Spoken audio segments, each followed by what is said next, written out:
नमस्कार दोस्तों, जय हिंद। आप सभी का स्वागत है प्रो भारत में। दोस्तों, आज मैं आपके साथ एक वीडियो शेयर कर रहा हूं जिसमें आपको इन्फॉर्मेशन मिलेगी कि जो आज की जो डेट में पूरा जो वर्ल्ड है जिहादियों से, जो कट्टरपंथी मुस्लिम हैं उनसे परेशान है। आपको पता ही होगा कि भारत इसका जीता जागता उदाहरण है। उसके बाद आपका इजराइल हो गया। इजराइल में भी आपको पता है कि इजराइल जो देश है उसके चारों तरफ सारे मुसलमान कंट्री है जो कि इजराइल को दबाने में लगी रहती है। तो दोस्तों, कुछ टाइम से आप देख रहे होंगे कि जो फ्रांस में जो चल रहा है लगभग 1-1.5 साल से, कि वहाँ पे जो कट्टरपंथी लोग हैं वो अपने चरम पे, वो अपने जो धर्म है उसको बढ़ाने में लगे हुए हैं, जिसके कारण वहाँ पे वो हत्याएं कर रहे हैं।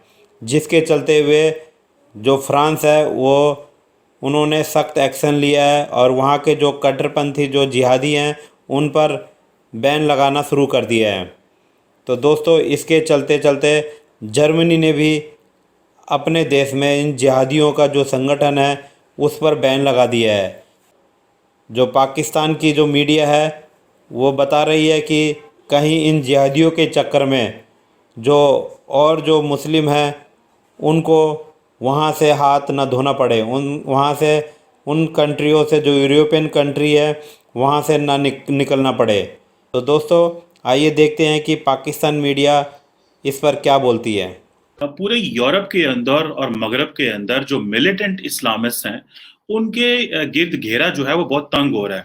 और ये जो एक बहस यूरोप में थोड़ी तेजी पकड़ती जा रही है। और अभी रिसेंटली फ्रांस में जो हो रहा है, आपने कुछ वाकयात देखे होंगे, फिर स्वीडन में, फिर उसके बाद पोलैंड में और बहुत सारी जगहों पे वाकयात हुए जहां पे जो मिलिटेंट इस्लामिस्ट थे उन्होंने जो है वहां की हुकूमत पे या पुलिस पे हमले करने की कोशिश की। इसी तरह जर्मनी के अंदर एक ग्रुप है, उसका नाम है अंसार इंटरनेशनल, और इसकी बहुत सारी सब ऑर्गेनाइजेशंस थी।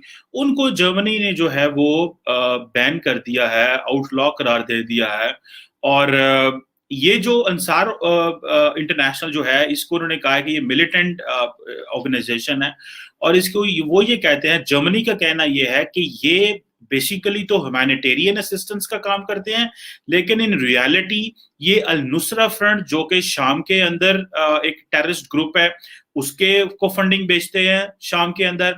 फिर फलस्तीन में ये हमास को बेचते हैं। और याद रखिए, जो हमास है उसको यूरोपियन यूनियन ने ऑलरेडी टेररिस्ट की ब्लैकलिस्ट में डाला हुआ है। इसी तरह ये अल शबाब एक ऑर्गेनाइजेशन है सोमालिया के अंदर, उसको ये पैसे बेचते रहे। और ये जो सारे की सारे हैं ये वैसे तो ह्यूमैनिटेरियन के तौर पे काम कर रहे थे, लेकिन इनफैक्ट ये टेररिस्ट ऑर्गेनाइजेशन को फंडिंग भेज रहे हैं। आप तब्दीली जो है वो रियासत के साथ, स्टेट के साथ लड़के नहीं तब्दीली लेके आ सकते।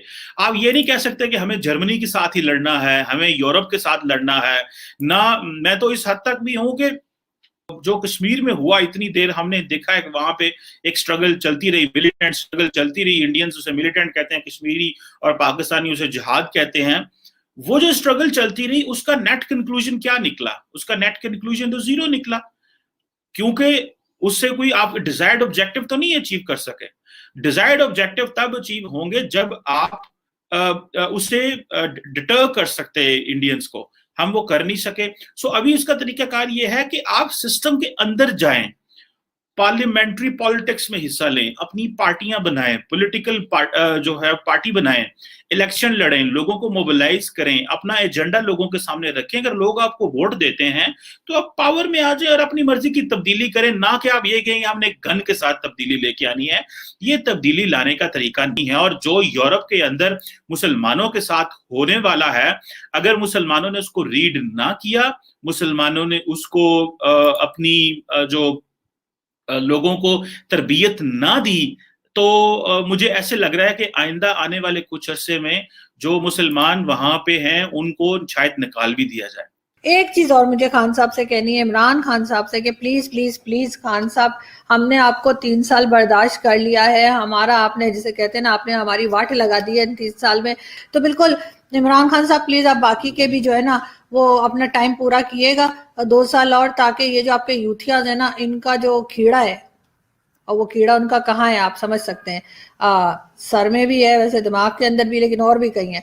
तो वो कीड़ा जो है ना वो तो कम से कम मर जाए। अब देखिए इमरान खान साहब यहाँ कितने परेशान बैठे हुए हैं, उनकी समझ में नहीं आ रहा है कि वो इस वक्त धूप में बैठे हैं या वो इस वक्त कुछ पढ़ने की कोशिश कर रहे हैं। मुझे तो समझ नहीं आ रही कि वो करना क्या चाह रहे हैं। लेकिन खैर हम आपको बता दें कि तो इसी तरह से हम आपको एक चीज और भी बता दें कि इमरान खान साहब ने अभी रिसेंटली कॉल करके पाकिस्तान के जो एम्बेसडर्स डिफरेंट कंट्रीज में हैं उनको बहुत जबरदस्त किस्म की झाड़ पिलाई है, और उन्होंने कहा कि जी आप लोग काम क्यों नहीं करते, आप लोग कोई इन्वेस्टमेंट लेकर नहीं आते कंट्री में, आप लोग कोई काम नहीं कर रहे जिससे कंट्री का नाम रोशन हो, आप लोग कुछ नहीं कर रहे जिससे जो है पाकिस्तान को प्रमोट किया जाए।